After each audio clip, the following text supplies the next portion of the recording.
आजच्या कार्यक्रमाच्या अध्यक्ष बॅटरी चार्जिंग सायन्स कॉलेज प्राचार्य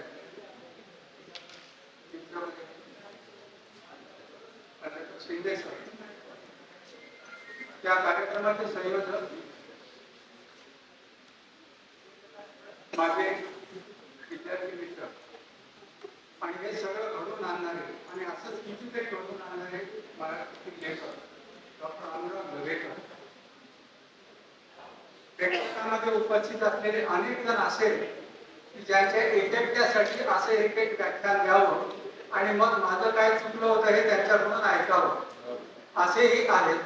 असे सर्वजण आणि ज्यांच्यासाठी हे व्याख्यान आयोजित केले ते सर्व बाल विद्यार्थी. कार्यक्रम 11ला सुरू होणार होता. काही तांत्रिक अडचणीमुळे आणि मुख्यतः विद्यार्थ्यांसाठी असल्यामुळं आणि विद्यार्थी यायचे असल्यामुळं कार्यक्रमात थोडा विलंब झालेला आहे. मी 1 तास बोलणार आहे. मला अशी आशा आहे की 59व्या मिनिटाला तुम्हाला या माणसानं फारच बोर केलं असं वाटणार नाही. कदाचित पुढचे 10 मिनिटं तुम्ही ऐकायला तयार आहात आणि तुमचा चेहऱ्यावर जर मला कंटाळा आलेला दिसला तर मी ते गुंडाळतो. पण मी तुम्हाला सांगतो की एक अशा माणसाचे चरित्र आपल्याला ऐकायचं ते अशा ठिकाणी ऐकायचं तो खूप दुर्मिळ. माझ्यासाठी हा माझ्या आयुष्यातला एक अतिशय दुर्मिळ आणि गद्य योग आहे. तुम्हाला सांगतो, मी याच कॉलेजचा विद्यार्थी आहे. PUC पासून ते MSc पर्यंत तिथं शिकलो ही माझी बॅग मला समोर दिसते आहे. तिथं गॅदरिंगचे कार्यक्रम व्हायचे तेव्हा हा हॉल असा नव्हता.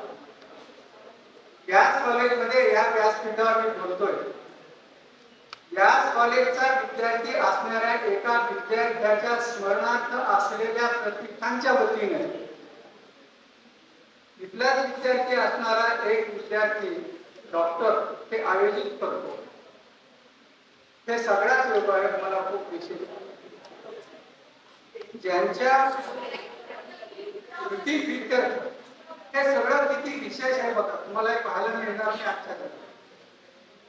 स्वार्थ आणि फक्त माझं आणि पैसा पाहणाऱ्या या जगात मित्राच्या आठवणी खातर रूपाने प्रतिष्ठान काढतोय. वर्षानुवर्ष काम करतोय. फार दुर्मिळ आहे. आणि ज्याला प्रत्यक्षात अनुराग घवेकर किंवा हे दिनाचे लोक भेटलेले नाही करून कधी त्याच्या वृत्तीप्रित्यर्थ व्याख्यान मला चालवतात आणि त्याच्यासाठी हे गृहस्थ बेंगलोरून नांदेडला येतात. हा सगळा योगायोग आजच्या युगात दुर्मिळ आहे. म्हणून मी म्हणलं की मला स्वतःला एक खूप फील होतं की हे मला खूप छान पाहायला मिळते. माझं भाषा नाही म्हणत नाही की असं कोणी करतंय ना. आणि अशा बातम्याला विशेष टिप्पण हाती हाच पाहिजे का. आणि त्यांनी ज्या सुचवलं मला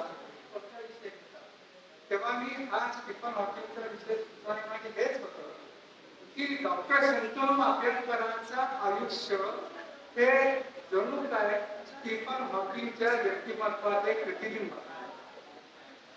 तीच विज्ञान निष्ठा अविचल निसंशय जशी स्टीफन हॉकिंगच्या मनात कधीही संशय नव्हता तसं शंतनू आंबेडकर. मी पण त्यांना कधी भेटलो नाही. फक्त त्यांचा वाचक होतो. फार जुजबी संपर्क होता. काय निष्ठा होती अविचल आणि काही संशय आणि स्टीफन हॉकिंग प्रमाणेच त्यांनी आयुष्यातल्या सर्वात भयंकर संकटाला त्याच धीरोदात्तपणे असं तोंड दिलं की ते जगासाठी आदर्श होतं. आणि मग मला सांगा अशा माणसाच्या स्मरणार्थ होणाऱ्या व्याख्यानमालेला स्टीफन हॉकिंग शिवाय कोणता योग्य विषय असतो. म्हणून मी हा विषय निवडतो. मुलांना तुम्हाला फारसा माहित नाही. नाव ऐकलं असेल की एक शास्त्रज्ञ होऊन गेला त्याचा फोटो दिसतो. विकलांग होता आणि खुर्चीवर बसलेला होता. किती विकलांग होता त्याला काहीही कसरत करणं येत नव्हतं हे मी नंतर सांगेन. पण असा मनुष्य भाषणाचा विषय होऊ शकतो आणि त्याच्या धडधाकट माणसं भाषण देतात आणि बसून ऐकतात. आणि एका अशा माणसापासून प्रेरणा घेतात की ज्याला जागेवर उठता येत नाही. किती अद्भुत आहे ते. तुम्हाला ऐकायचं नाही ते तुम्हाला मला ऐकवावं वाटतं. मुलांना खरं म्हणजे नियतीशी झुंज, विज्ञानावरील निष्ठा, संकटातही न टळलेली माणसं संकटात आली की शरण जातात. पण तुम्ही पुढे ऐकाल की तुम्ही कल्पनाही करू शकणार नाही अशा संकटामध्ये तो गेला, त्याच्यातून गेला, पण कधीही ढळला नाही अशी निष्ठा आणि आदरावर यशस्वीची गाथा म्हणजे स्टीफन हॉकिंगचं चरित्र. सदैव भोवताली मृत्यूच्या सावल्या राहायचं त्याच्या. उद्याचा दिवस मी पाहणार आहे की नाही हे त्याला माहीत नसायचं.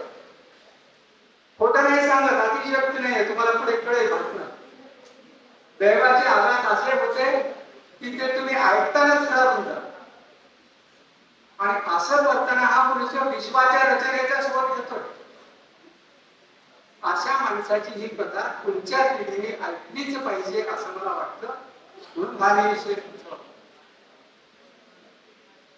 भाषण जरी विद्यार्थ्यांसाठी म्हणून ठेवलेलं असलं, नव्या पिढीसाठी ठेवलेलं असलं, तरी ज्यांना मृत्यूची भीती वाटते, ज्यांना आजार होतील आपल्याला अशी भीती वाटते, किंवा झाल्यावर आता माझं कसं होईल अशी भीती वाटते, किंवा ज्यांना नशीब माझ्यावरच रुजलेलं आहे असं वाटते, किंवा ज्यांचं वय खूप झाले, जे विकलांग झाले, म्हातारे, देवा मला कधी उचलतो साथी जे म्हणतात, किंवा जे अतिशय धडधाकट आहेत, ज्याच्या मनात जिद्द आहे काहीतरी भव्य दिव्य करायची, अशा प्रत्येकासाठी स्टीफन हॉकिंगचं चरित्र हे एक जन्मभर प्रेरणा देणारा कथाकथन असतो.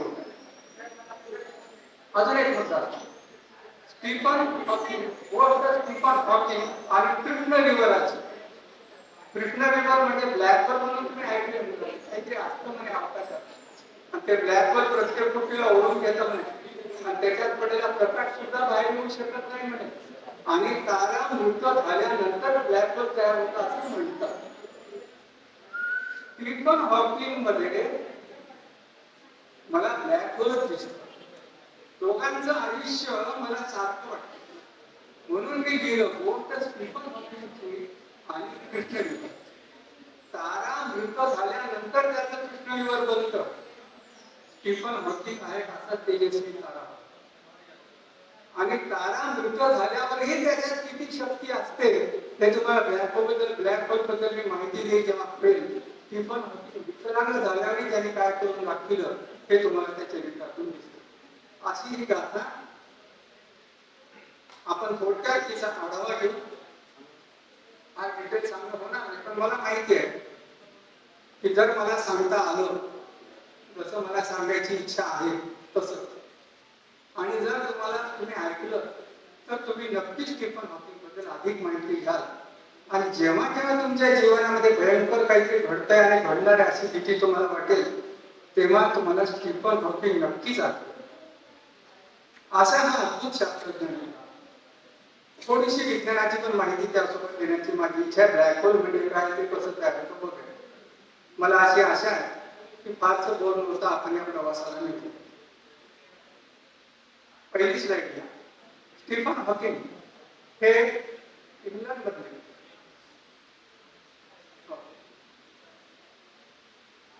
त्यांचा जन्म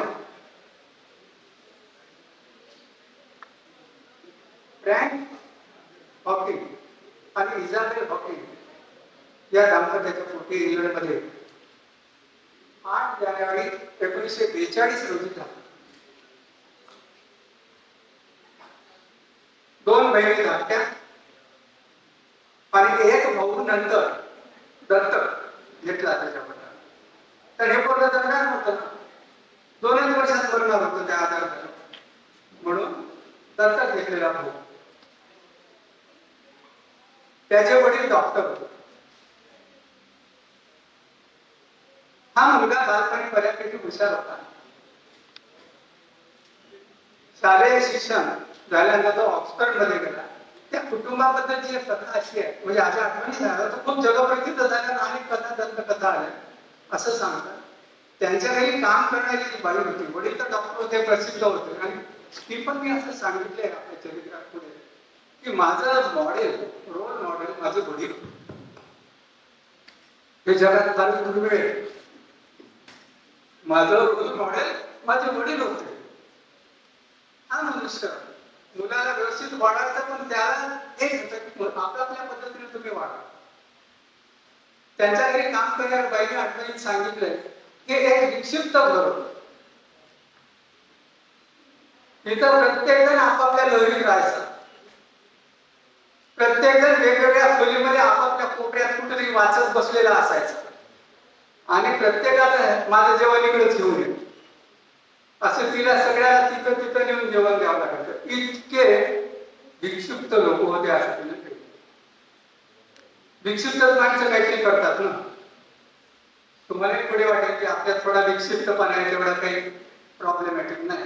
आपल्या हातात पण काहीतरी चांगलं होण्याची शक्यता आहे. बरं, असं तुम्हाला वाटत आहे. कॉलेजमध्ये शिक्षण त्यांनी जेव्हा घेतलं तर 1962 मध्ये त्यांनी BA ची पदवी घेतली, BSc. भौतिक शास्त्र हा विषय घेतला. गणितात बालपणी हुशार होता, बऱ्यापैकी आवड होती गणिताची. आणि एक लक्षात ठेवा बालमित्रांनो, फार वेळ ब्रिलियंट असामान्य म्हणून तो पहिला नंबर मिळवणारा वगैरे असामान्य मुलगा होता असं नाही. बऱ्यापैकी हुशार होता, म्हणजे आपल्यासारखा होता. त्याला सगळे मित्र त्याची गणिताची आणि फिजिक्सची आवड पाहून आईन्स्टाईन म्हणायचे खरं, पण दुसरे म्हणायचे हे कशात आईन्स्टाईन असं पण होतं. 1965 मध्ये पदवी घेतली. पुढची स्लाइड घ्या. त्याच्या आयुष्यामध्ये एक नवा बदल. 63 मध्ये जेन मिल्डे नावाची मैत्रीण त्याच्या आयुष्यात आली कॉलेजमध्ये. जेन मिल्डेची आणि त्याची चांगली मैत्री झाली आणि आता त्याला थोडं कॉलेज आधी पाहू दिलं. ते फार महत्वाची घटना आहे त्याच्या आयुष्याकडे, त्याचा पुढे संबंध आहे. याच व्यक्तीने आपल्याला स्टीफन हॉकिंग दिला, आज माहित असलेला जेन. ती आयुष्यात आली आणि रंगीत स्लाइड आहे. आयुष्य आता त्याला रंगीबेरंगी वाटलं. ते दोघे फिरायचे, पिरियड अटेंड करायचा, अभ्यास करायचा. पुढे काय बघा चालत होतं, बोटीतून फिरायचे नदीमध्ये. 63 मध्ये एक घटना, सगळं आयुष्य एकदम छान होतं. म्हणजे एक खुश मुलगा, अभ्यास चांगला झालाय, घरचं बऱ्यापैकी आहे, मैत्रीण भेटलेली आहे, जीव लावणारी आहे आणि पुढे करिअर अजून पाहिजे चांगलं घुमवणारं होतं. 1963 मध्ये या फुलावर एक मोठा आघात झाला. काय झालं? एक आजाराची सुरुवात होती, त्याला कळलं. असं चालू लागला की तो इकडे जायला निघणे आणि इकडे जाऊन झोडू लागला. कोणी हातात पेन्सिल देऊ लागलं, चहाचा कप देऊ लागला की ह्याचा हात इथंच ते कप जमिनीवर पडू लागला. त्याला हातच मनासाठी मध्ये मध्ये होऊ लागला. मग तो जास्त अडकायला लागला, मेघा पडला. मग डॉक्टरकडे घेऊन लागला. BSc झाल्यानंतर तो एकदा दक्षिण आफ्रिकेमध्ये जाऊन आला होता. आफ्रिकेत दौऱ्याला फिरून आला होता. तेव्हा वडिलांना वाटलं काही तिथून काही बिमारी घेऊन आले काय, तपासणी केल्यावर डॉक्टरांनी निदान केलं की याला एक गंभीर आजार झालेला आहे, जो लाखो माणसामध्ये येणार. तो सामान्य भाषेत मोटार न्यूरॉन डिसीज नावाने ओळखला जातो. ALS, अमेलोट्रॉपिक लॅटरल स्क्लेरोसिस, हा चेतातंतूचा आजार. म्हणजे काय होतं, मेंदूकडून ज्ञानेंद्रिय स्नायूंना आदेश देणारे जे चेतातंतू आहेत ते हळूहळू सुकत जातात आणि मग स्नायूंना आदेशच जातात आणि मग माणसाच्या हालचालीवर आणि इंद्रियावर त्याचा हळूहळू परिणाम होत असतो. आणि हा आजार इतका भयंकर आणि इतका दुर्मिळ होता, क्वचितच होतो, लाखो मध्ये येतात. आणि डॉक्टरांचा अनुभव असा होता तोपर्यंतचा आणि नंतरचाही बऱ्याचदा की असे पेशंट बहुधा जास्त दिवस जगत नाही. त्याला नेलं लग्नाच्या तपासण्या केल्या महिलांनी सगळ्यांनी पाहिलं आणि वयाच्या 21व्या वर्षी डॉक्टरांनी सांगितलं की या मुलाला मोठा न्यूरॉन डिसीज झालेला आहे. वडील म्हणले किती वर्ष? डॉक्टर म्हणले 2 वर्ष. आता कल्पना करा, तरुण वय 21व्या वर्षी डॉक्टर सांगतात की 2 वर्ष जास्तीत जास्त आयुष्य आहे. आता सगळ्याचं जे आहे ते त्याचंही झालं काही असामान्य मुली नसतं ना, बाळातून पडलेले की जन्मजातच त्याला प्रचंड लाभलेला आहे. जिद्द रडला पडला, पडीत कोंडून घेतलं महिनाभर अंधारात आणि सगळे आपण म्हणतो तसं जे माझ्याच वाट्याला का लाखो मुलांमध्ये होतं तर मलाच का माणसाला होतं ते वगैरे वगैरे सगळं झालं. आता पुढे काय? हा पुन्हा डॉक्टरांना भेटला. शरीर एकेका अवयवांवर परिणाम वाढत जातो. होता शेवटी बाकी सगळं चांगलं राहतं, सगळ्या संस्था चालू राहतात, सगळी फिजिओलॉजी ओके आहे, मेंदू तसाच राहतो. हे फारच भयंकर आहे ना. पूर्ण ओके आहात तुम्ही, विचार पूर्ण कळते, तुम्हाला सगळं कळते, पण तुम्ही उठूच शकत नाही. मला कळतं की उठायचं, हात उचलायला पाहिजे, काही करता येत नाही. अशा माणसं शेवटी 2 वर्षात श्वासनलिका वगैरे बंद पडून हृदयाच्या असणार इतर काही पुरवठा कमी होतो. तर ह्यांनी पुन्हा विचारले काही स्कोप नाही का आता वाचायचा? डॉक्टर फार तर 2.5 वर्ष. अशा प्रसंगी त्याला धैर्य देणार कोण? सगळ्यांनी आशा सोडली. आता नवीन जगत नाही. त्याला कोणाशी भेटा वाटत नाही, कोणाला बोला वाटत नाही. बीएससी झालं, पहिले विचार केला 2 वर्ष आहेत काय करायचं. इथं आपल्यातला त्याच्यातला फरक.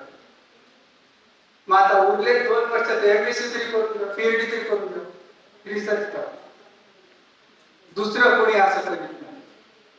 असा भयंकर आजार झाला की सगळे आता फक्त आता काय उरले? मृत्यूची वाट पाहणे आणि दुःख रडत बसणे. असं करण्यामागे प्रेरणा कोण होती? जेएनबी. तिने सांगितलं अरे आलं तर ठीक आहे, असं मला असं थोडंच आहे, कदाचित मरणार नाही. कोट्यावधी एखादा मनुष्य जगतो म्हणे, तू प्रयत्न कर. तिनं धीर दिला, त्याला बाहेर काढलं आणि मग असं ठरविलं की त्यानं पीएचडीला रजिस्ट्रेशन करायचं. हेच कल्पना केली. 2 वर्षांनी मरणारे माहित असणारा मनुष्य ऍस्ट्रॉनॉमी मध्ये, ऍस्ट्रोफिजिक्स मध्ये पीएचडीचा विषय घेऊन संशोधन सुरू. चालता येत नाही, काठी घेऊन चालू लागला. तोपर्यंत बिमारी पाडली. मग तिने ऑफर मांडली आपण लग्न करू. खरं म्हणजे तो एक स्वतंत्र वेगळा विषय आहे. स्टीफन हॉकिंग, त्याची पत्नी आणि त्यांचं प्रेम हे एक अद्भुत कादंबरी, महाकादंबरीच्या पलीकडचा विषय जे सत्य होऊन कोणत्याही पतिव्रता कोणत्या याच्यातून माणूस शकणारी अशी ती एक कहाणी वेगळ्याच प्रकारची. तर तिने सांगितलं की त्यांनी सांगितलं वेडियास काय 2 वर्षांनी मरणार. ती म्हणजे म्हणून तर त्यांनी सांगितलं नाही. शेवटी साखरपुडा केला एवढं आणि सांगितलं की जर जगलो तर लग्न करू. आणि स्टीफनने रजिस्ट्रेशन केलं. रजिस्ट्रेशन केलं. डेनिस सायमा नावाचे संशोधक होते. तर म्हणजे स्टीफनची इच्छा होती की फ्रेड होईल शास्त्रज्ञ, जयंत नारळीकर त्यांचे गुरु, त्यांच्याकडे रिसर्च करावं, पीएचडी करावं. पण ते गुरु त्यांना मिळाले डेनिस सायमाकडे करावं. त्याच वेळेत बरं का तुम्हाला सांगतो, जयंत नारळीकर हे केम्ब्रिज मध्येच होते. हा केम्ब्रिज मध्ये होता आणि जयंत नारळीकरांची त्याची चांगली माहिती होती. आणि मी स्टीफन हॉकिंगच्या एका चरित्रामध्ये वाचलेलं आहे की अनेकदा नारळीकर पण किती गिरट होते बघा, की अनेकदा हा काठी टेकवत स्टीफन नारळीकरांच्या गणिताच्या वह्याचा गठ्ठा बगलेत मारून आपल्या रूमकडे जाताना दिसायचा. नारळीकरांचा नोट्स हा वापरत होता, कारण हे सगळे पिरियड करू शकत. म्हणजे नारळीकर पण किती पिरियड होते ना, त्यांच्या नोट्स स्टीफन हॉकिंग वापरायचे.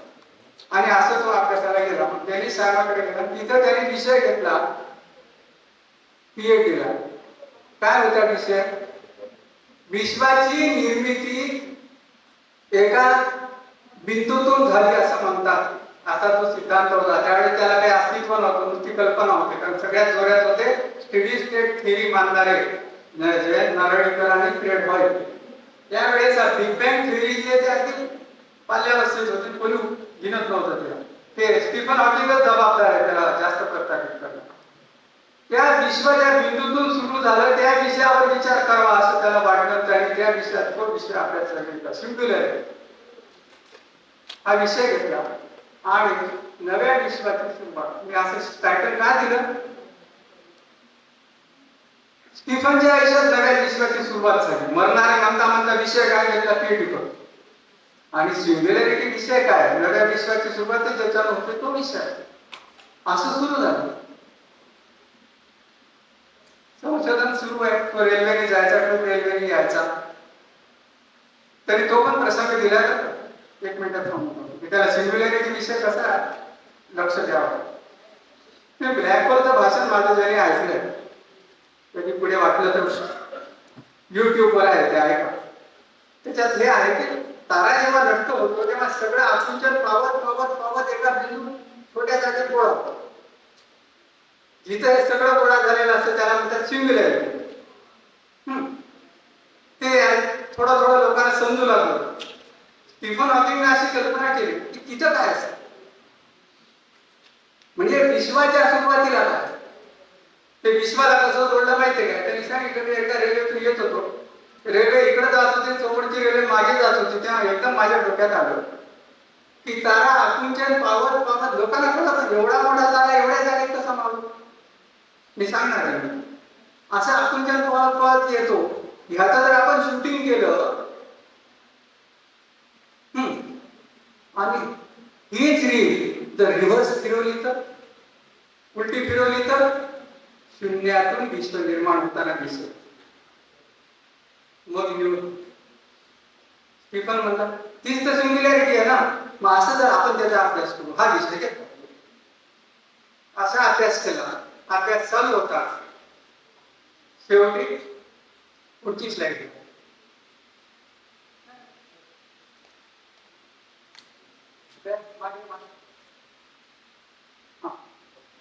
त्यापूर्वी 1965 मध्ये दोघांचं लग्न झालं. जून 1965 मध्ये डॉक्टरांनी निदान केलेला 2.5 वर्ष झाले. डॉक्टर म्हणले होते 2.5 वर्षात जास्तीत जास्त मरणार. 2.5 वर्ष झाले, मेला नाही. लग्न करून मोकळे. तुम्ही विचार करा जेनचा.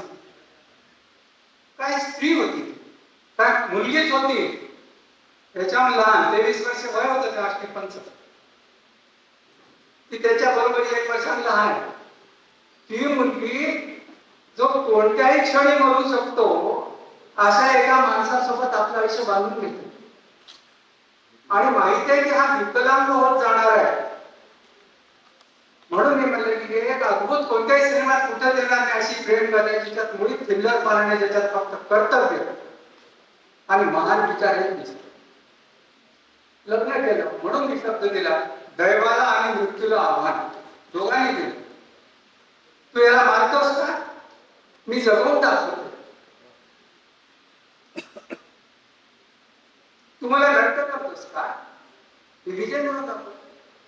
असा दोघांचा जीवन प्रवास 1965 मध्ये सुरू झाला. म्हणून मी म्हटलं की जयंतीचं फार आश्चर्य वाटतं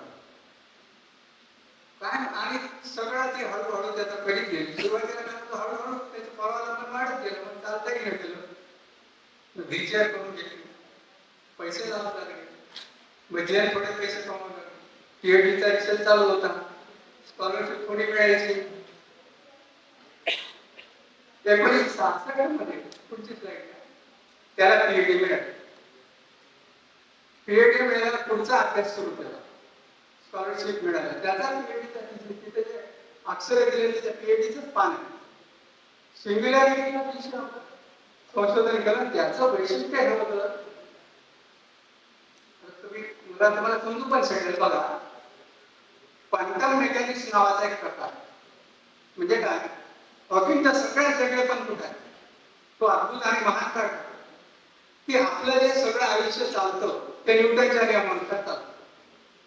या सगळ्या आपल्या मोजमापातल्या वस्तू त्याला कोणते नियम लागू होतात, न्यूटनचे. परंतु जेव्हा तुम्ही ग्रह तारे यांच्या गती आणि आकाशगंगा म्हणजे गॅलेक्सी यांच्या गतीबद्दल गणित करतात तेव्हा हे उरत नाही. मग तुम्हाला तिथं त्या खूप मोठ्या प्रमाणावरच्या गणितासाठी रिलेटिव्हिटी किंवा आइन्स्टाईनचा सापेक्षता वापरावा. परंतु तुम्ही जेव्हा अतिशय सूक्ष्म पातळीवर जाता, अणुच्या पेक्षा खाली इलेक्ट्रॉन्स, प्रोटॉन्स, न्यूट्रॉन्स आणि त्याच्या खाली सूक्ष्म कण, त्या पातळीवर न्यूटन किंवा रिलेटिव्हिटी दोन्ही चालत नाही. तिथं जे गणित चालतं, तिथं जे विज्ञान चालतं ते क्वांटम मेकॅनिक्स. या ग्रस्तानं काय केलं, विश्वाची निर्मिती कशी होते हिच्यासाठी रिलेटिव्हिटी सिद्धांत वापरला.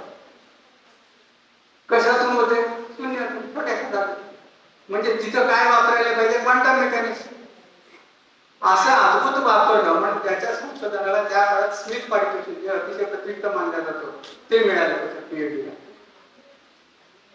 असा पीएचडी झाला. मग आता याचं लक्ष पडलं ब्लॅक होल. पुढची स्लाइड.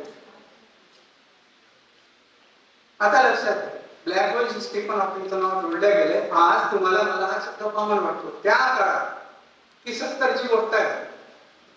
ब्लॅक होल ही हास्यास्पद कल्पना होती. असं कुठं असतं का म्हणायचे लोक.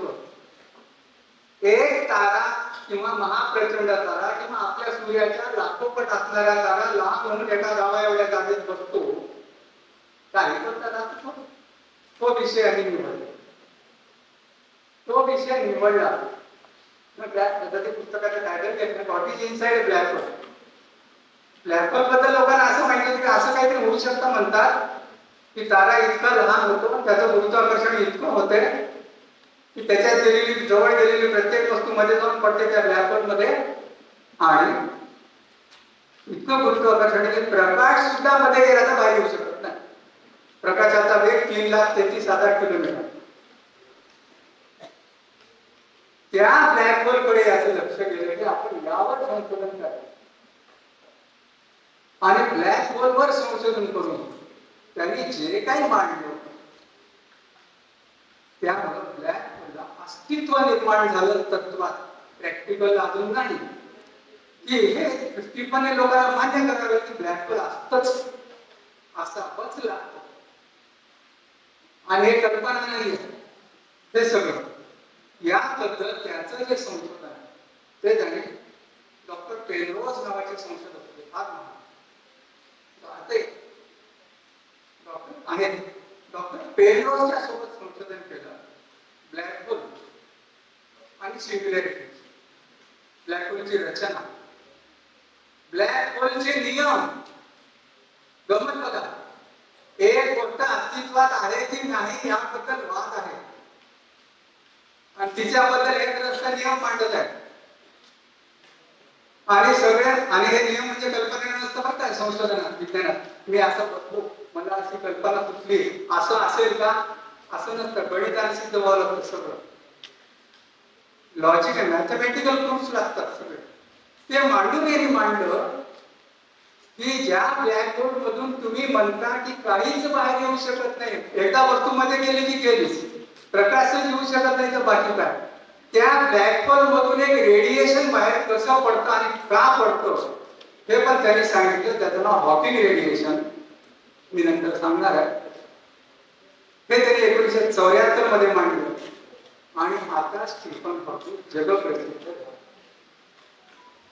जे ब्लॅक होल तेव्हा कल्पना आहे असं लोक म्हणत होते, त्या ब्लॅक होल कडे लक्ष द्यावं लागतं असं वाटत होतं. हॉकिंग रेडिएशन त्यांनी सुरुवातीला मांडलं 74 मध्ये. तेव्हा सगळे लोक म्हणले आता ह्याला काय बसल्या तरी गणित काही राहते, हे काय असं खरं नाही. परंतु त्याच दशकात 5-6 वर्षातच असे काही पुरावे असे काही सापडले गोष्टी. त्याने काय केलं माहितीये का, 2 वेगळ्या गोष्टी केल्या. एकीकडे रिलेटिव्हिटी आणि दुसरीकडे क्वांटम मेकॅनिक्स दोन्ही वापरून त्याने हा सिद्धांत मांडला, जे तो लोकांच्या बुद्धीच्या पलीकडे. आणि आता म्हणून आता त्याला प्रसिद्धीची चाहूल लागली, जगप्रसिद्धी. आणि आता स्टीफन हॉकिंग हा एक आजारी माणूस जगप्रसिद्ध झाला 4 वर्षात. मग हे ब्लॅक होल थोडस तुम्हाला कळलं पाहिजे, कळलं सगळं. म्हणजे थोडक्यात सांगण्याचा मी प्रयत्न करतो. फार कठीण नाही आहे. एखादी गोष्ट खूप कठीण वाटते कारण की आपण कठीण करून बघतो. मला आशा आहे की मी तुम्हाला ते थोडक्यात सांगू शकेन.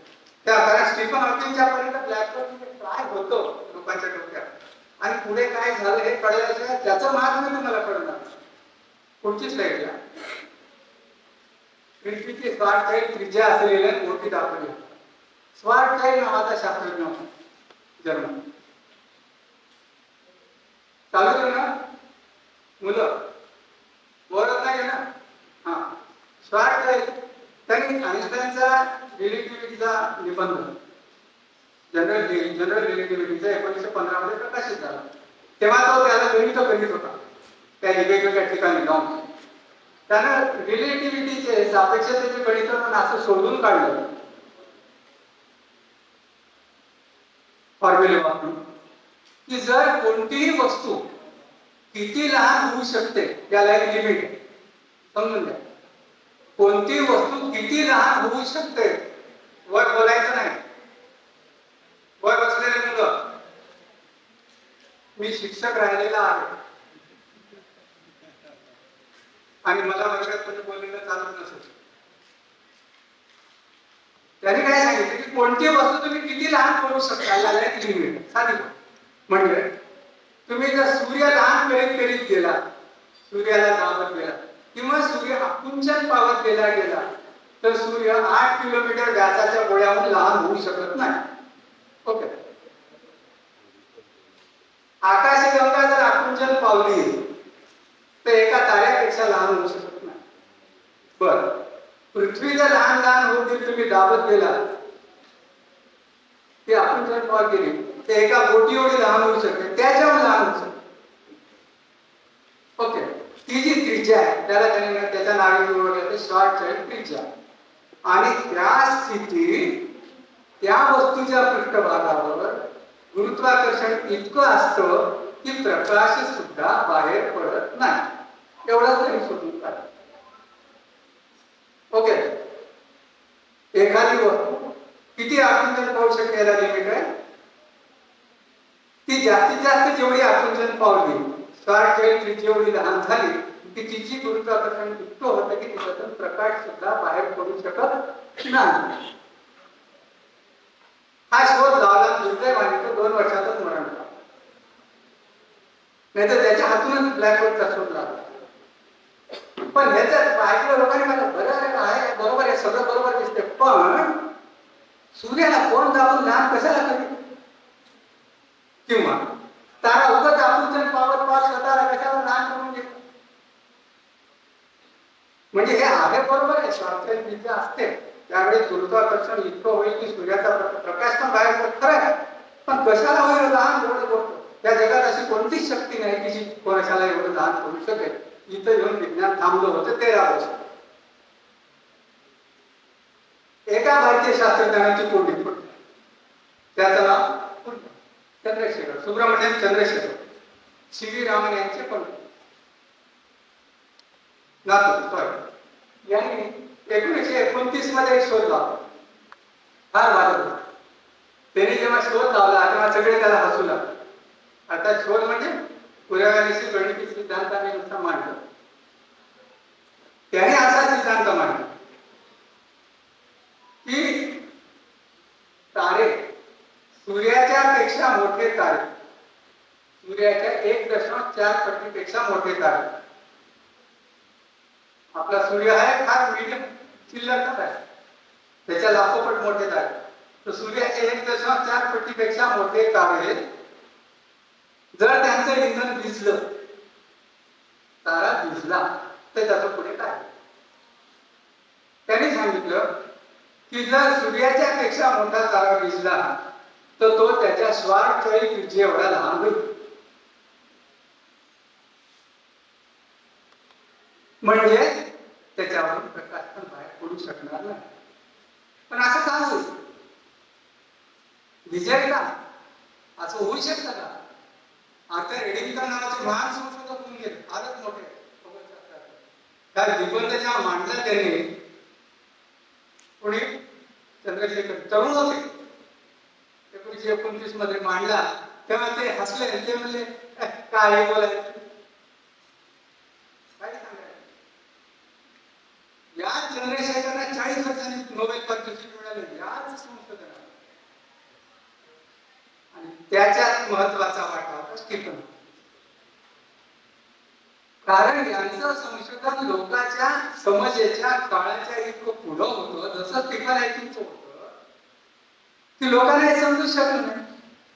पुढे स्टीफन हॉकिंगने यावर अधिक अभ्यास केला आणि शोधून काढलं की सिंग्युलॅरिटी कशी तयार होते ताऱ्यातली.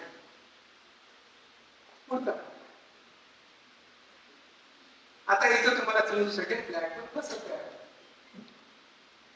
पहिला चित्र बघा, त्याच्यात तारा दिसतो. तुम्हाला माहिती आहे, मुलांना माहिती आहे ना, ताऱ्यात प्रकाश उष्णता ऊर्जा कशी तयार होते.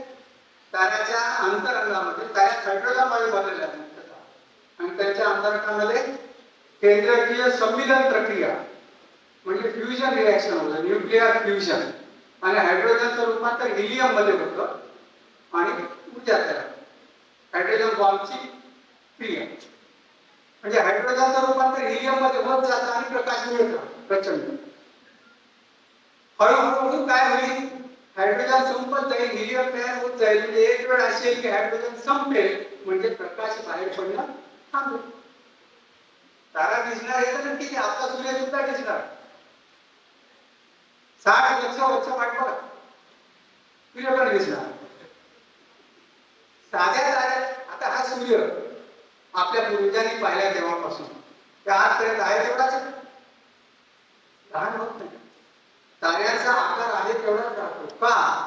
त्याचं स्पष्टीकरण असं आहे की ताऱ्याच्या मध्ये गुरुत्वाकर्षण, लोक म्हणतात की तारा इतका मोठा आहे, त्याचं गुरुत्वाकर्षण इतकं पाहिजे की त्याला स्वतःला जुळवून घ्यायला पाहिजे. तारा टिकतो कसा? त्याचं कारण की केंद्रकीय संमिलनाची प्रचंड ऊर्जा बाहेर फेकणारी सेंट्रीफ्युगल, त्या ऊर्जेमुळे कोसळणारा तारा थांबवला. जर ते नसतं तर तारा जागच्या जागीच लांबून बसला, आपल्याच वजनानं कोलमडला. त्याला म्हणतात ग्रॅव्हिटेशनल कोलॅप्स, गुरुत्वीय पतन झालं असतं. जोपर्यंत तारा जळतो तोपर्यंत केंद्रत्यागी बल आणि केंद्राभिमुख बल याची शक्ती समसमान राहते. तारा आहे तेवढाच राहतो. पण जर तारा दिसला तर काय होईल, फक्त गुरुत्वाकर्षण शिल्लक राहील, आत ओढणार आणि तारा आपल्या आत कोसळत राहील. काही दिवसामध्ये सूर्यापेक्षा मोठा तारा एका गावा एवढा लहान होऊन जाईल. त्या स्थितीत तारा दिसणारच नाही, काही दिसणार नाही, कारण प्रकाश बंद झाला आणि एवढीच्या जागेत बसला. पण सूर्याचं जिथपर्यंत गुरुत्वाकर्षण चालते तेवढ्या भागापर्यंत गुरुत्वाकर्षण तर आहे आणि त्याच्या पृष्ठभागावर तर इतकं आहे की प्रकाश सुद्धा परावर्तित होऊ शकतो. मध्ये गेलेले प्रकाश पण तिकडचे, म्हणून ब्लॅक होल. असं झालं होतं, पण असं नक्की होऊ शकतं का? त्याची गणित कोणती आणि मध्ये काय असतं आणि कृष्णविवराची रचना काय असते, काही लोकांकडून तेच या घड्याला हातात घेतलं स्टीफनने आणि स्वतः केलं. पुढची स्लाइड. त्याने कृष्णविवराची रचना पेनरोज आणि स्टीफन हॉकिंगचं काम आहे. त्यांनी सरळ कृष्णविवराची रचना मांडली. कृष्णविवराचा जो काठ असतो, बाहेरची सीमा, त्याला म्हणतात इव्हेंट होरायझन. तर जे काय घडतंय, दिसतंय, करताय ते सगळं त्याच्या बाहेर. त्याच्या पुढे गेले की काय, मध्ये गेले की आहे, म्हणजे आपल्याला काही माहित नाही. त्याचं विज्ञान माहित नाही, तिथं न्यूटन, गुरुत्व, सापेक्षता कोणते नियम चालतात काही नाही. पण जे काय घडतं घटनांची स्थिती, त्याचा आतला जो आतला भाग असतो ज्याबद्दल आपल्याला काही माहित नाही आणि जिथं सगळं द्रव्य जाऊन बसलेलं आहे त्याला म्हणतात सिंग्युलॅरिटी. आणि आजूबाजूचे द्रव्य ताऱ्यात सतत ओढले जाते. जवळ आले तर बऱ्याच जणांना असं वाटतं की ब्लॅक होल म्हणजे तर दूरदूरच्या वस्तूला ओढून घेतो, त्याच्या कक्षेत आलेल्या वस्तूला ओढतो. मध्ये जाऊन आणि त्याचा वस्तुमान वाढत जातो, तेवढी शक्ती वाढते. म्हणजे जर त्यांना अजून एक तारा घेऊया, असे तारे आहेत, असे कृष्णविवर आहेत की एक तारा दुसऱ्याला गेला, तर त्याचं वस्तुमान वाढल्यामुळे त्याचं रेडियस वाढतं. हे सगळं स्टीफन हॉकिंगने संशोधन करून सांगितलं आणि यामुळे त्याला जगात कीर्ती मिळाली. सगळ्यात महत्वाचं त्याचं खूप मोठं काम आणि मुख्य म्हणजे त्यांनी कृष्णविवराला अस्तित्व निर्माण केले की हे लॉजिक मॅजिक नाही आहे, हे सायन्स आहे आणि फॅक्ट आहे आणि या जगात कृष्णविवर असणारच विश्वास, ते सांगितलं. पुढची स्लाइड घ्या. महत्वाचं संशोधन हॉकिंग रेडिएशन म्हणजे या ताऱ्याच्या आत गेलेलं काहीच काय होऊ शकत नाही, घटनांच्या क्षितिजे इव्हेंट हॉरायझन तिथून पण प्रकाश बाहेर पडतोय. स्टीफन हॉकिंग त्यासाठी त्यांनी काय केलं, आइन्स्टाईनचा सापेक्षतावाद आणि क्वांटम मेकॅनिक्स या दोन्हीला अप्लाय केलं. म्हणजे कल्पनेच्या पलीकडचं क्वांटम मेकॅनिक्स या इलेक्ट्रॉनच्या खालच्या ह्याला वापरतात, ती कुठं वापरायला रिलेटिव्हिटी हे वापरून त्याने सिद्ध केलं की त्याच्या पृष्ठभागापासून पण एक प्रकारचं प्रारण बाहेर पडतं, ते आतल्या घडतं. त्याच्यामुळे हळूहळू त्याच्या नावात त्याला नाव दिलं हॉकिंग रेडिएशन. कृष्णविवरातून पण हॉकिंग रेडिएशन बाहेर पडतं, त्यामुळे हळूहळू कृष्णविवर झिजत जातं आणि एक वेळ अशी की कृष्णविवर उद्रेक होतो.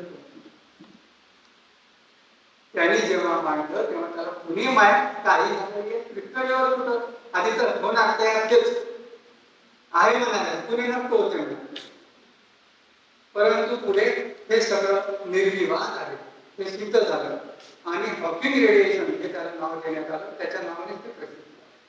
आता अशी जगप्रसिद्धी मिळाली. पुढची स्लाइड. माणूस जगप्रसिद्ध झाला आहे, त्याच वेळेस त्याचा आधार वाढत चालला. पाय विकलांग झाले, व्हीलचेअर आली, हात चालवता येईल, आवाज लहान झाला, बोललेलं पडलं, सगळं जेल करतीये. लहान लेकरासारखं त्याला सांभाळतं, पण याला अभ्यास करायचा, याला संशोधन करायचं, याला फिरायचंय, दुर्बिणी पाहायच्या आणि विश्वाचे वेगवेगळे फोटोग्राफ पाहायचे आणि याला व्हीलचेअरवरती फिरवायचं. हे संशोधन तो करीत होता. तुम्ही कल्पना करा, थोडं जरी बरं नसलं तरी आपण हातात घेतलेलं काम थोड्या वेळासाठी बाजूला ठेवतो. संबंध कशाचे विश्वास, जे समोर काहीच नाही, असं करीत होता. त्यावेळेस काय झालं, CERN सर म्हणून नावाची अणुभट्टी एक भूमिगत प्रयोगशाळा आहे. तुम्ही ऐकलंय का? आपल्या हिंगोली जवळ औंढ्याजवळ एक गुरुत्वीय प्रयोगशाळा होती, ऐकलं असेल. तशी तिची आद्यपूर्वज अशी पहिली प्रयोगशाळा भूमिगत ती पहिल्यांदा स्वित्झर्लंडमध्ये होती. तिचं उद्घाटन 85 मध्ये होणार. त्या कार्यक्रमाला या महाशयाला आहे ते गेले. आपली व्हीलचेअरवर सतत आजार, इन्फेक्शन पासून सतत जपावं लागायचं, सोबत सतत 24 तास माणूस लागायचा. तो काय बोलतोय हे फक्त जेलला करायचं आणि एक असिस्टंट ठेवले. खर्च खूप वाढला. 24 तास माणूस ठेवायची पाडली. सुरुवातीला एक विद्यार्थी घेऊन घेतला पाहिजे, तो घरीच राहायचा, तो करायचा सगळं गुरुचं. पण पुढे जे होईल नाही तर हा पूर्ण करावं लागेल. अंतरावर टाकणे, काढून ठेवणे त्याला आणि त्याचं सगळं करणे, पैसा खूप लागतो. त्याच वेळेस त्याच्या आयुष्यात एक मोठी घटना होती. त्याला ल्युकेशियन प्रोफेसर हे पद मिळाले. केंब्रिज फार मोठी पद आहे, प्रोफेसरशिप, ल्युकेशियन प्रोफेसर. पगार सुरू झाला. ती फार प्रतिष्ठेची कशामुळे तुम्हाला सांगतो. हे पद कुणी भूषवलेलं आहे? न्यूटननी भूषवलेलं. आयझॅक न्यूटन हे ल्युकेशियन प्रोफेसर होते. त्या गावाची ऑफर यांना 1979 मध्ये आली आणि 1979 ते 2009 स्टीफन हॉकिंग केंब्रिज विद्यापीठाचे ल्युकेशियन प्रोफेसर. थोडाफार पगार बिगार सुरू झाला. घर चालवणं जगणं शक्य झालं. संशोधनाला पैसा पुरू लागला, उरत नव्हता. त्यावेळेस एक दुर्दैवी आघात त्याच्या आयुष्यात सगळ्यात मोठा वडील देणारी दुर्दैवी घटना घडली. सर मी जिनेवाला थांबलं की पट्टी पाहिली, पुन्हा एकदा गेलं ना. हे पहिल्या वेळेस होतं. त्यावेळेस सर असं होतं ब्लॅक थोडा मोठा करता येईल का, झूम करू शकता का? खाली माणसं दिसतात, वर खाली तेवढ्या माणसं आहेत. त्या टनेल मधून प्रोटॉन न्यूट्रॉन इलेक्ट्रॉनला पळवतात. 3.5 किलोमीटर टनेल आहे जमिनीखाली. तिथे हे गेले. या ठिकाणी पाहून आले. आता लक्षात, रात्री जेव्हा ते झोपले तर त्याचं बोलल्यावर कोणाला ऐकू येत नाही. मला पाणी पाहिजे, मला कसलीच व्हायले, यायचं घंट्याला पाहायचं. 24 आवर्स नर्सिंग, झोपल्यावर तर पाहिजे. अशीच स्थिती होती. हॉटेलमध्ये उतरलं. मध्यरात्री त्याची नर्स त्याला नेहमी जे लंडन मध्ये होते आणि ते नर्स सोबत गेले होते. नर्स पाहायला आली, तिला लक्षात आलं की ह्याचं काहीतरी बिघडलंय काम. केव्हा योगायोग, श्वास घेता येत नाही वाटतं, त्याला तर बोलताच येत नाही. विकलांग बोललेलं फार जवळ जाऊन ऐकलं काय ऐकू सांगताय. तिला संशय आला की याला खूप बरं नाही, त्याला श्वास घेता येत नाही. त्याला डॉक्टरकडे नेण्यात आलं, ऍडमिट केलं. त्याने निदान केलं की याला न्यूमोनिया आला आणि त्याच्यासाठी ते फार गंभीर होतं. त्या जेन आली, लगेच विमान आली, तपासणी केली. डॉक्टरांनी सांगितलं की आता 2 पर्याय. एक तर आहे तसंच गेलं तर हा जगाने मरू शकतो, किंवा त्याचा स्वरनलिका आणि श्वास नलिकेचा थोडा भाग काढावा लागला. He will lose his voice. कल्पना करा, जो उठून पाणी घेऊ शकत नाही, जो पाणी मागू शकत नाही, फक्त हळूहळू कुठल्या आवाजात पाणी पाणी म्हणू शकतो. ते फक्त झेलला किंवा त्या नर्सला कळतं. त्या माणसाचा आवाज जाणं म्हणजे त्याचं अस्तित्व संपल्यासारखंच होतं. डॉक्टरांनी झेलला विचारलं, हा तर दिसूनच आहे, काय करायचं? त्यांनी सांगितलं काढून श्वास नलिका, मला तो पाहिजे. काय करायचं ते पुढे बघू. त्याला आधी जरवा. आणि 1985 मध्ये स्टीफन हॉकिंगचा आवाज नाहीसा झाला, पूर्णपणे मोकळा. वाचला. अद्भुत आहे. तो 60 वर्षापूर्वी मरणार होता, 85 मध्ये तर नक्कीच मेल्यातच जमा. आवाज गेला, शरीराचा बराच भाग गेला, हाताचा बराच भाग गेला, फक्त बोटामध्ये थोडी शक्ती आहे. यावेळेस त्याची व्हीलचेअर सतत मॉडिफाय होत गेली. मॉडिफाय होत. पुढची स्लाइड घ्या. एक प्रश्न उभा राहिला, वाचला का? पण आता त्याला 24 आवर्स नर्सिंग आणि प्रचंड उपचार आणि खर्चाची जगायचं असतं. जिवंत राहायचं असेल तर पैसा पाहिजे. हा पैसा यांच्याकडून जेच्या उत्पन्नातून, याच्या प्रोफेसरशिपच्या पगारातून होऊ शकत नाही. मग काय करायचं? स्टीफनने सांगितलं म्हणजे काय? तोपर्यंत त्याला कॉम्प्युटर बनवून दिला. त्या कॉम्प्युटर 2 बोटामध्ये शक्ती होती, 2 बोटामध्ये पूर्ण शक्ती होती, 3ऱ्या बोटात थोडी शक्ती होती. त्याच्यामुळे तो त्या बोटाने काय हँडल करू शकायचा माऊस. त्याला त्याच्यासाठी स्पेशल कॉम्प्युटर बनवलं. त्या कॉम्प्युटरवर तो कमांड द्यायचा, ते लोकांना कळायचं त्याला काय म्हणतात. त्यांनी सांगितलं मी पुस्तक लिहितो आणि पैसा मिळू. किती हास्यास्पद. तुला उठून बसता येत नाही, तुला बोलता येत नाही, हाताने हे कोण लिहिता येत नाही, हे म्हणतो की पुस्तक लिहि आणि त्याच्यातून पैसा मिळू. जे लिहिलो ना. आणि त्या विकलांग माणसानं पुस्तक लिहायला घेतलं. तेच जगप्रसिद्ध पुस्तक आहे ब्रीफ हिस्ट्री ऑफ टाइम. तुमच्यापैकी काही जणांच्या घरी ते नक्की असणार. ब्रीफ हिस्ट्री ऑफ टाइम हे पुस्तक 2 वर्षाला लिहिलं आहे. सगळीकडे जाहीर झालं होतं. हे पुस्तक लिहायला ब्रीफ हिस्ट्री ऑफ टाइम, काळाचा इतिहास.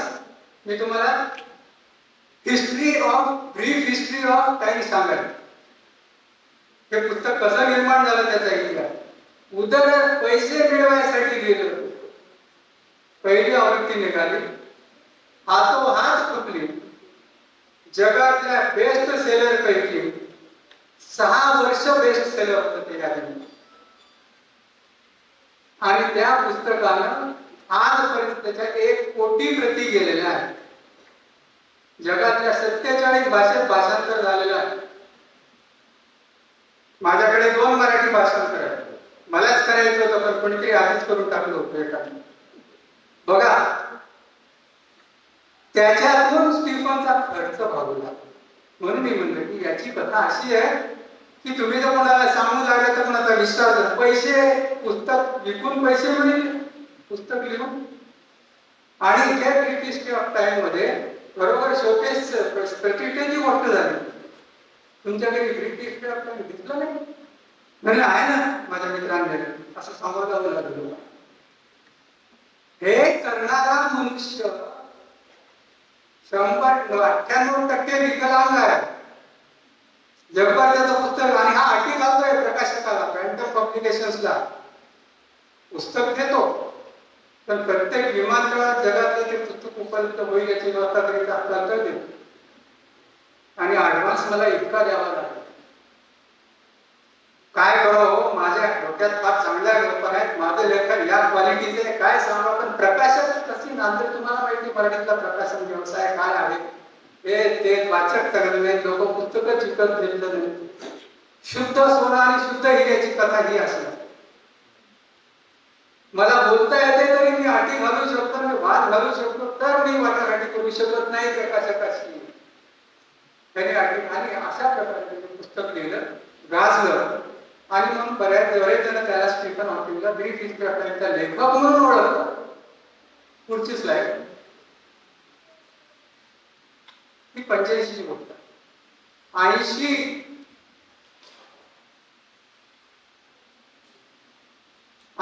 ते त्याच्या मृत्यूपर्यंतचा काळ स्टीफन क्रमाक्रमाने विकलांग होतो.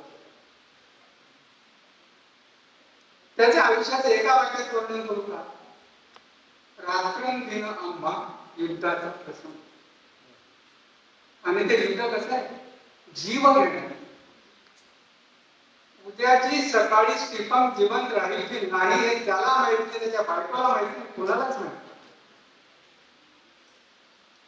बाकीचे तर पेड सर्वंट होते, पण मला सांगा जेनची काय कमाल.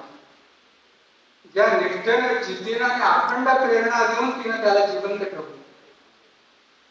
हळूहळू शक्ती झाली. लोक म्हणाले की कसं जाऊ शकतो, सगळे धावून आले. जर तुमच्यात पावर असेल, जर तुमच्याकडे काहीतरी असं असेल की जे जगासाठी मौल्यवान आहे, तर तुम्ही जिवंत राहणं जगाची गरज. माझी धडपड अशी आहे की माझी गरज आहे, तर माझ्याकडे असं काहीच नाही की जगाला. स्टीफनची कथा ती आहे. स्टीफनला इंटेल कंपनी, इंटेल माहिती आहे ना सगळ्या कॉम्प्युटरमध्ये, इंटेल इनसाइड, इंटेल कंपनीने त्याला स्पेशल कॉम्प्युटर बनवून दिलं, स्पेशल सॉफ्टवेअर बसवले. व्हॉइस इंजिन जेव्हा आपल्याकडे कुठे व्हॉइस इंजिन नव्हतं तेव्हापासून स्टीफनकडे आहे. तो फक्त कमांड घ्यायचा आणि त्याचं रूपांतर शब्दात होऊन उच्चारून भाषण यायचं. तो जगभर भाषण देत केलं. म्हणजे स्टीफन बोलका झाला कॉम्प्युटरने. कंपनी त्याला सगळं वेगवेगळे, त्याच्यासाठी संशोधकाची टीम काम करायची, त्याच्यासाठी कॉम्प्युटरमध्ये दुरुस्त्या व्हायच्या. आणि मग जेव्हा इंटेल कंपनीने त्याला सगळं बसवून दिलं, तेव्हा स्टीफनचं प्रसिद्ध विनोदी वाक्य आहे, now I am a real Intel inside. त्या शब्दाला एकदम अर्थ आला नाही. आता बघा, इंटेलला त्याची गरज, इंटेलची इच्छा आहे की तो जगला. कॉम्प्युटर कंपन्यांची, सॉफ्टवेअर कंपन्यांची इच्छा आहे की तो जगला. स्टीफनला तर त्याचं म्हणत की मला तर जगायचं, माझं फार काम आहे, फार महत्वाचे संशोधन करायचं आहे, सिंग्युलॅरिटीवर राहिले. विश्वाच्या प्रकारावर आहे आणि ते तो करीत होता. एकीकडे त्याची ही विकलांग होत जाण्याची मृत्यूकडे वाटचालीची कथा आहे आणि दुसरीकडे त्याच्या हातून होत गेलेल्या एका संशोधनाची. म्हणून मी लिहिलं की रात्रंदिन आम्हा युद्धाचा प्रसंग, मृत्यूच्या सावल्या आणि कीर्तीचा प्रकार. सतत मी त्याच्या भोवती मृत्यूच्या सावल्या लावतो आणि त्याच वेळेस जगात त्याच्या कीर्तीचा प्रकाश पोहोचलेला. किंवा दैवाचे आभार अखंड आणि त्याच वेळेस डोक्यात मात्र विश्वशोधनाचा ध्यास. मी म्हणजे विश्व असं आपलं असल्यामुळं आपलं वेगळं झालं आणि विश्व हाच मी आहे आणि मला ते शोधायचं आहे हा मानणारा हा होता. त्याने या प्रकारे फारच महत्वाचे असे वेगवेगळे शोध लावले. आज तुम्ही आणि मी म्हणजे विज्ञानातले लोक आहेत म्हणून आम्ही मधले जे अनेक संकल्पना शब्द वगैरे खेळतात त्या अनेकांचा विस्तार पाया आणि दिशा ही स्टीफन हॉकिंगने दिलेली एका अशा माणसाने दिलेली आहे की ज्याला धड उभं राहत. म्हणून मी सांगून ठेवलं की माझं कसं आहे, थोडं जरी झालं तरी मी एकदम हाताबलं. हातातल्या कार्याचं कसं होईल होते काय होणारच नाही आपल्यातून असंच वाटतं. आणि याला मात्र कधीही संशय नव्हता. मग काय झालं ना, ठीक आहे. अतिशय निष्ठीर होता. या पूर्ण अवस्थेत त्याची बोलण्यातली निष्ठीलता वाढत गेली. विनोदी होता. खरं म्हणजे सर्दी झाली तरी आपण चिडचिडे होतो. थोडा ताप आल्यानंतर आपल्याला जीवन निरर्थक वाटलं आणि काहीतरी आजार झाल्याचा संशय आल्यानंतर विश्वच निरर्थक वाटलं. म्हणून आपल्या बोलण्यात चिडकोरपणा, निराशा, कशाचं काय गाण्याला बंद कर, काय सिनेमा असं हे ग्रस्त प्रत्येक गोष्ट एन्जॉय करीत होता. आपल्याला पदार्थ लागायचे चवीला वगैरे. आयुष्याचा या स्थितीतही आनंद त्याला घ्यायचा होता. भारताच्या विद्यार्थ्यांनी तक्रार केली मला ताजमहाल पाहायचा होता, तिथं विकलांगाला नेण्याची व्यवस्था नाही. त्याच्या विनोदीपणात जसं इन्साइटचं मी सांगितलं तसं त्याचा इंटरव्ह्यू मधला प्रसंग एक मिनिट सांगू शकतो की एकदा इंटरव्ह्यू मध्ये त्याला विचारलं एका पत्रकाराने की तुम्ही अनेक विश्वांची कल्पना मांडलेली आहे, मल्टी युनिव्हर्सेस. तर अनेक विश्व असतील तर मग एखादं विश्व असंही असेल की ज्याच्यात मी तुमच्यापेक्षा स्मार्ट असेल, असे असू शकते. त्या क्षणी त्याचे उत्तर आपण लगेच येतात का काय कसं करतो माहित नाही, दोन पोट झालं लगेच उत्तर आलं. अर्थातच नक्कीच म्हणजे एखादा विश्व असेल आणि एखादा असंही असेल की ज्याच्यात तुम्ही चांगलेच उल्लू असाल, असे उत्तर द्या. इथल्या भाषणाचाही किस्सा सांगणार आहे भारतातल्या तुम्हाला. असा हा मनुष्य आहे आणि या स्थितीत त्यांनी केलेल्या 2-3 संशोधनाचा फक्त उल्लेख करतो. खूप आहे.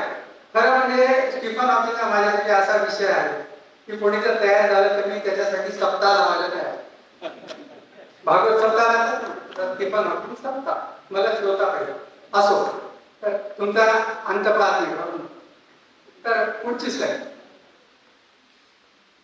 या काळात त्यांनी लिहिलेले पुस्तक मी तुम्हाला फक्त झलक दाखवली. रडत बसला नाही. ते काय मला यायले काय माझी किंमत वाढत चालली की असं काही नाही. आणि एक गाजलेलं पुस्तक आहे baby universes and black holes. अतिशय सुंदर पुस्तक आहे.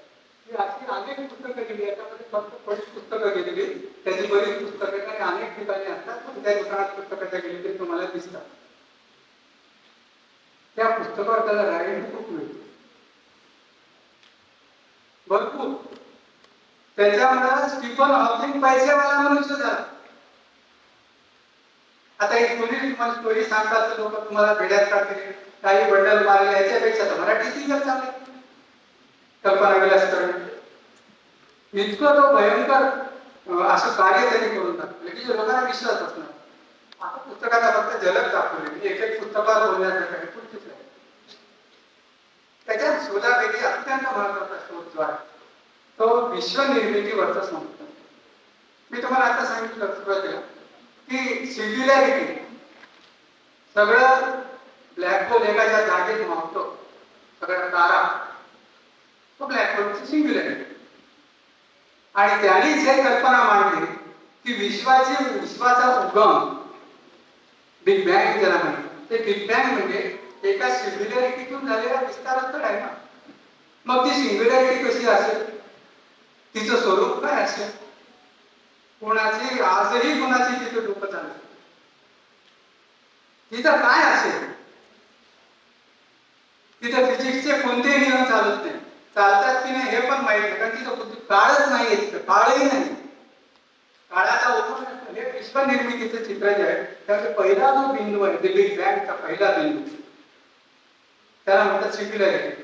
त्या विषयावर त्याचं संशोधन इतकं महत्वाचं आहे की सिंग्युलॅरिटी ही एक कल्पना नसून हे अपरिहार्य, ज्याला दुसरं उत्तरच नाही असं एकमेव उत्तर आहे, हे त्यांनी प्रस्तावित. There can't be a universe without a singularity. ही साधी गोष्ट नाही, जे अधिक अभ्यास खोलात कॉस्मॉलॉजी मध्ये त्यांना माहिती. आणि त्याच्यावर त्यांनी इतकं विशेष संशोधन केलेले आहे त्याच्या संदर्भाशिवाय कोणाला पुढे जाता येते. त्यासाठी त्यांनी क्वांटम मेकॅनिक्स हे रिलेटिव्हिटी, सापेक्षता, दोन्ही भाग, त्याच्या सगळ्यात महत्वाच्या कॉन्ट्रिब्युशन पैकी हे मानलं जातं. आणि त्याच्यातून पुढे आज तुम्ही विश्वाच्या संशोधनात शिकता त्याच्या अनेक कन्सेप्ट दुसऱ्यांनी विस्तारित पुढे नेले. पुढची स्लाइड आपल्याला झलक पाहिजे. 1 तास झालेला, पुढे चालू ठेवू का? मला अजून 10 मिनिटं लागते. ऐकायचं का?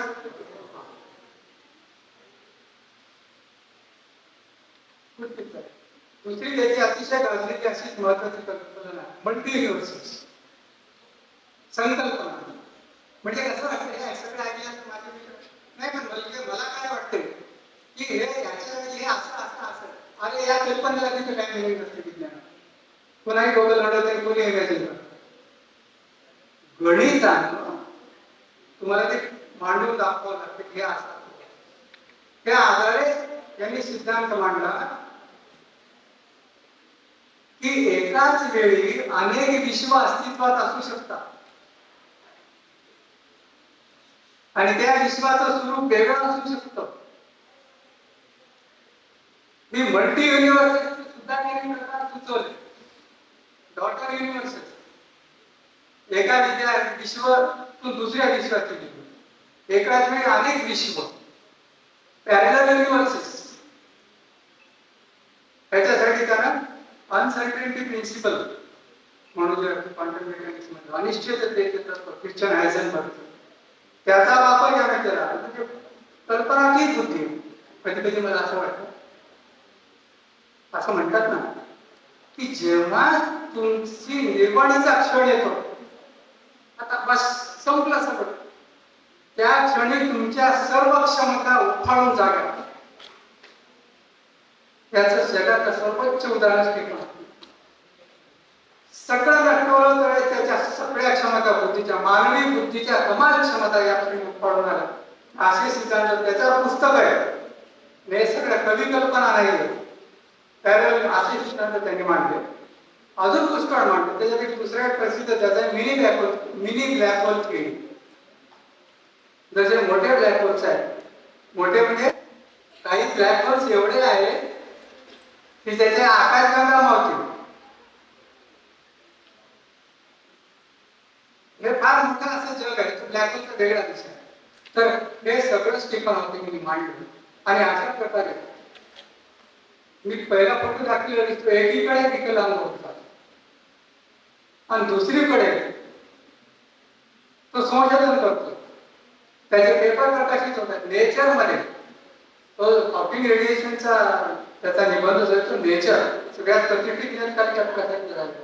नेचर मध्ये निबंध प्रकाशित, जगभर त्याला आमंत्रण येतात, त्याला वेगवेगळ्या विद्यापीठ पदव्या देत आहेत. पीएचडी किती युनिव्हर्सिटी दिले, कितीतरी त्याला सन्मान मिळाले जगभर, आणि शौकात कडी जायचं. प्रवास फार अतिशय प्रवास.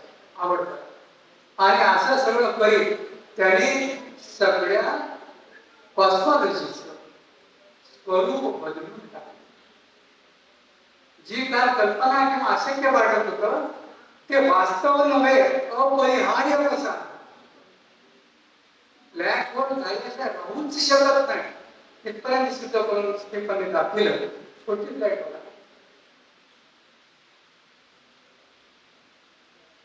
असे दौरे चालू आणि याला सगळ्यात क्रांतिकारक कळस जो चढला तो चढला 2019 स्टीफन हॉकिंग गणितवाद रिलेटिव्हिटी सूत्रवाद त्यांनी आणि इतर अनेक संशोधकांनी पुढे ब्लॅक होल कसा असावा आणि एक तारा जेव्हा दुसऱ्या ताऱ्याला केंद्रित करून ब्लॅक होल तयार होत असतं तेव्हा कोसळणाऱ्या तारांमध्ये जाताना जर दुर्बिणीतून दिसलं तर ते कसं असेल. सिंग्युलॅरिटीच्या काठावर इव्हेंट होरायझनच्या काठावर दिसणारा प्रकाश कसा असेल त्याचा आकार कसा असेल त्याचं रेडियस किती असेल त्याचा कोन किती अंशाचा असेल हे सगळं चित्र मांडून ठेवलं. पेनरोज स्टीफन हॉकिंग आणि इतर शास्त्रज्ञांनी ती गोष्ट 70 शिकली. जग इतकं मागे होतं की हे व्हेरीफाय करतात कशा दुर्बिणी तशा सोयी नव्हत्या आणि मुळात पृथ्वीवर असेल त्याच्यावर कोणाचा विश्वास. पण पुढे असा संशय आला की आकाशामध्ये हंस नावाचा एक तारका संघ आहे सिग्नस उत्तरेला दिसतो. त्या हंस तारका संघामध्ये एक M87 नावाची गॅलेक्सी त्या गॅलेक्सी मध्ये कृष्णविवर असावा असा लोकांना बऱ्याच संशय होता. 15-20 वर्ष त्याचा सतत अभ्यास चालू होता. त्या अभ्यासा करताना हजारो शास्त्रज्ञांनी ह्याच्यावरती स्वतंत्र भाषण दिलेले आहे. ते एका युट्यूब मध्ये आहे ना फोटोवर हा शोध लागला आणि 1919 मध्ये आहे ब्लॅक होलचं पहिलं अधिकृत चित्र जाहीर झालं. हे आहे M87 या ब्लॅक होलचं पहिलं चित्र चित्रलं की आपल्यापासून कित्येक कोटी प्रकाश वर्ष अंतरावर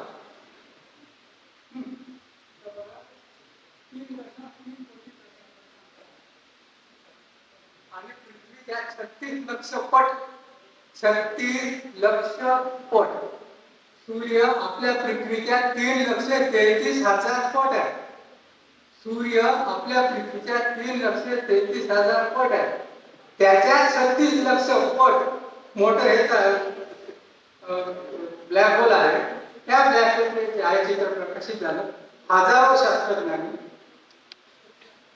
वर्षानुवर्ष प्रयत्न करून जगातल्या 6 दुर्बिणीतून ऑस्ट्रेलियापासून जगभर पसरलेल्या दुर्बिणीच्या गाडातून मिळून तयार केलेलं अंतिम छायाचित्र आणि या छायाचित्राने 60 वर्षांनी सिद्ध झाले हॉकिंग बरोबर. या संशोधनाबद्दल पेनरोज पुढची स्लाइड घ्या.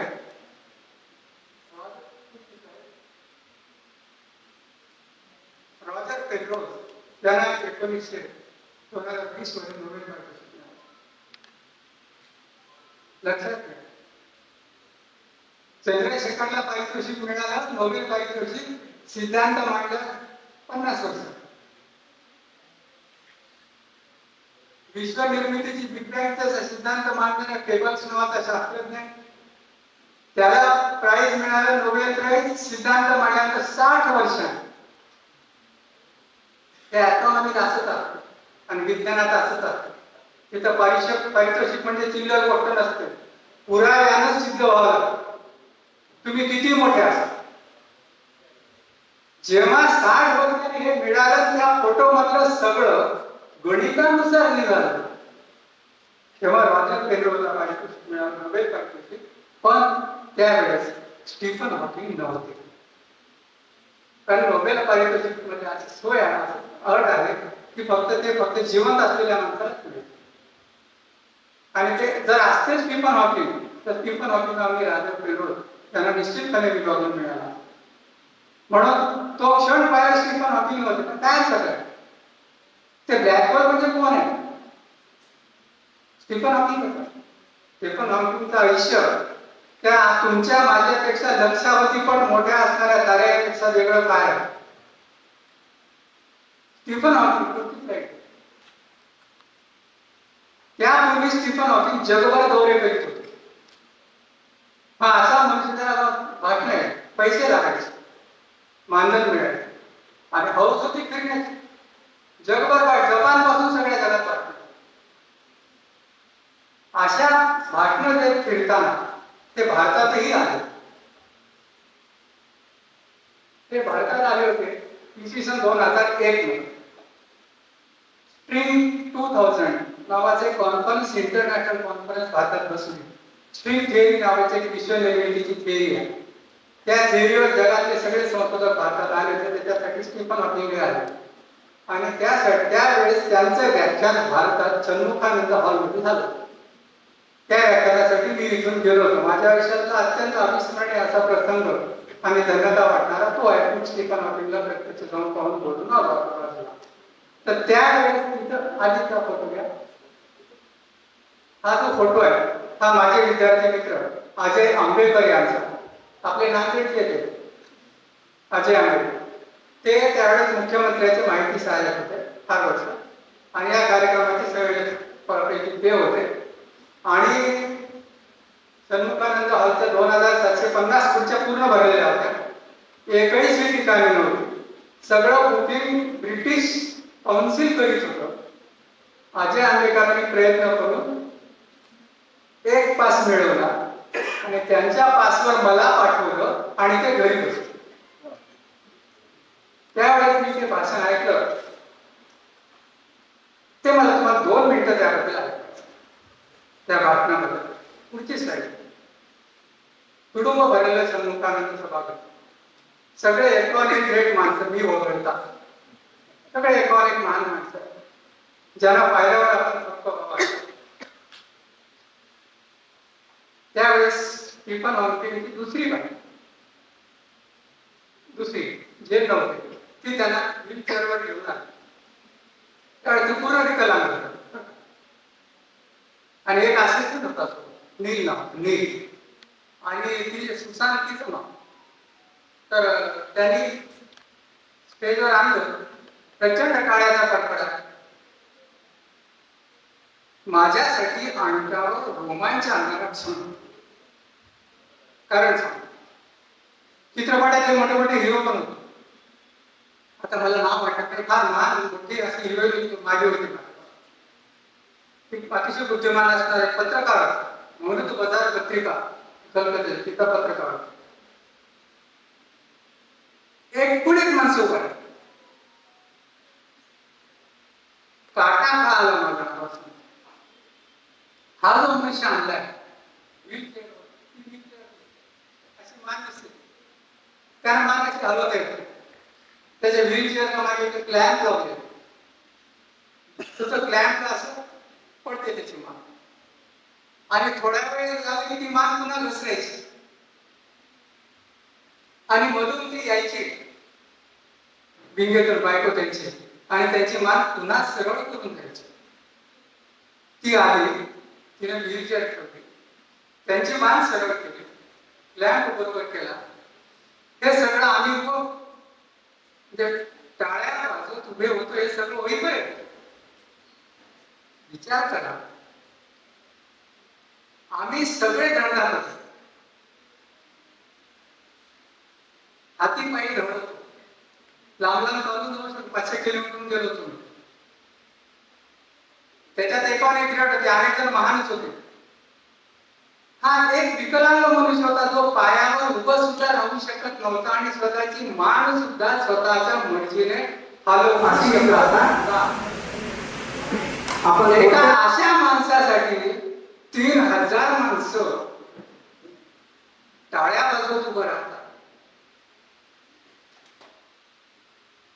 माझ्या दृष्टीनं ही अत्यंत अद्भुत आणि आश्चर्यकारक. म्हणून म्हणलं की अंगावर रोमांच. त्यांचं अप्रतिम भाषण झालं. खरोखरच आम्ही ते पाहिलं. ते 2च बोटावर होतं. पहिलं वाक्य त्यांच्या सगळ्या भाषणात असतं ते, can you here me. Metallic असा एक विशिष्ट साऊंड त्याने निवडलेला. पहिलं वाक्य एक होतं, कॅन यू हिअर मी? प्रचंड टाळ्याचा कडकडाट पुन्हा. का? आम्हाला त्यांचा आवाज एक ऐकायचा. आणि मग त्यांनी विश्वनिर्मितीला एक भाषण दिलं आणि सुरुवातीला एक सॉलिड जोक मारला. हे फारच म्हणजे मला अजूनही समजत नाही की किती चिल्लर प्राणी आहोत आपण. हा मनुष्य उद्या मरणार आहे किंवा व्यासपीठावर आता म्हणू शकतो आणि तो जोक म्हणतो नाही ना. त्याने सांगितलं की बिग बँग थिअरीमध्ये एक असं आहे की जसं बिग बँग असतं तसं त्याने एक प्रपोजल मांडले की बिग क्रंच पण असेल. जे विश्व जसं विस्तारात गेलं तसं पुढे कधीतरी काही अब्ज वर्षांनी ते सगळं विश्व आकुंचन पावणार. तर बिग क्रंच. तर मला नुकताच जपान आले. मी नुकताच जपानमध्ये भाषण देऊन आलो आणि तिथं भाषण झालं. त्यामुळे भाषणाच्या आधी तिथं लोकांनी येऊन सांगितलं की कृपया बिग क्रंच थिअरीचा उल्लेख करू नका. बिग क्रंच थिअरीचा उल्लेख करू नका कारण विश्व सगळं पुढे कोसळणार. तर मी विचारलं का? त्याचं माझ्या भाषणाचा विषय आहे. नाही म्हणजे ते बघून बोला कारण तुम्ही जर बिग क्रंच होणार आहे असं सांगितलं तर आमचं स्टॉक मार्केट कोसळेल. हा जो कळायला आम्हाला तिथं सांगितलं आणि तुम्हाला तरी चालतंय ना असं आम्हाला. हेच एका व्यक्तिमत्वाच्या सर्वोच्च पातळीचं चिन्ह वाटतं. परिपक्वता, निर्भयता, कोणत्याही गोष्टीला तोंड देण्याची तयारी आणि तरी जन्मभर विज्ञानावर न टळलेली निष्ठा. नियतीशी पुढची स्लाइड घ्या. 2018 मध्ये मृत्यू झाला. परंतु तोपर्यंत लक्षात घ्या 63 ची गोष्ट आहे. बीटेक झाला त्याला. त्याच्यानंतर 34 वर्षांपुढे 18 वर्ष मृत्यूला आव्हान देऊन हा मनुष्य जिवंत झालं. मरणार म्हणलं होतं आणि कितीदा तरी म्हणले की हे मरणार. इच्छाशक्ती काय असते आणि या सगळ्या प्रवासात तो कधीही कुठेही कशालाही शरण गेला. न दैवाला, न नियतीला, न देवाला. सामान्यतः लोक नास्तिक म्हणून फेमस आहे. त्याच्या बातम्या आहेत बरेच. त्याच्यावर जैन त्याच्या वादामधला एक विषय होता. गाजलेले विषय आहेत की जैन ही कट्टर धार्मिक होते आणि हा कट्टर नास्तिक होता. त्याला देव मान्यच नव्हतं. त्याच्याबद्दल बऱ्याचदा वाद झाला आणि तो गाजला होता. तर हा म्हणाल हा आपल्याला साधं थोडं काहीतरी झालं तर आपल्याला देव आठवतो. त्याच्यात काही घर वाटत नाही. आपण प्रार्थना करतो.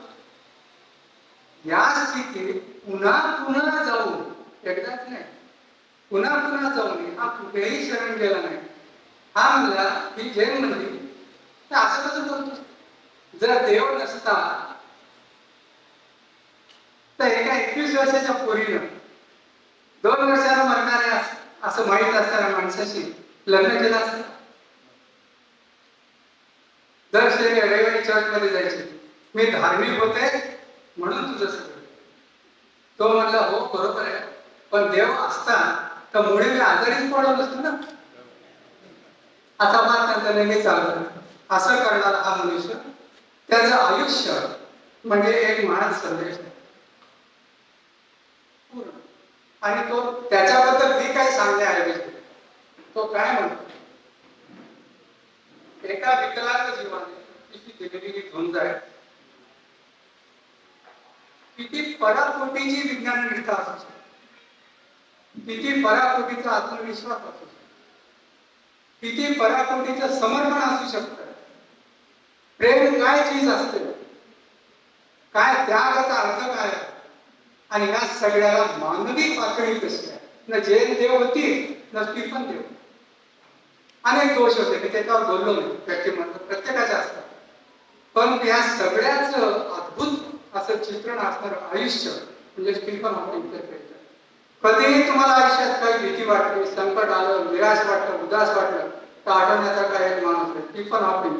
कारण त्यानं शून्यातून विश्व कसं निर्माण होतं, ब्लॅक मधून व्हाईट कसं निर्माण होतं काहीच नसणाऱ्यामधून प्रचंड कसं निर्माण होतं हे शोधून काढले, स्वतःच्या आयुष्यात दाखवून दिले. असाच पण त्याचा शेवटचा संदेश आहे तो अवश्य मित्रांनो, बालमित्रांनो लक्षात ठेवा. Remember to look at the sky, not too much bottom. वर पहा, पायाकडे पाहू नका म्हणजे खाली पाहू नका. वर पहा म्हणजे भूतकाळाकडे पाहू नका, भविष्य काळाकडे पहा म्हणजे उदास होऊ नका. त्यांनी तेच सांगितलं, क्युरियस, बी क्युरियस. मृत्यूच्या छायेत and however difficult life may seem, there always is something you can do. किती भयंकर वाटू द्या आयुष्य, किती कठीण वाटू, तुम्हाला करता येईल असं काहीतरी असतच, ते तुम्ही शोधा. And you can do and succeed. And it matters that you don't just give up. सगळ्यात महत्वाचं काय, डोंट गिव्ह अप.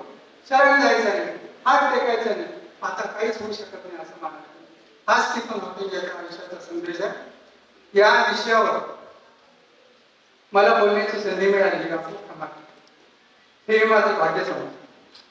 आणि तुम्ही सगळ्यांनी ऐकून घेतलं हे हा माझ्यासाठी अतिशय कृतज्ञतेचा विषय आहे. खूप बडबड केली मी आणि हे व्याख्यान ठेवल्याबद्दल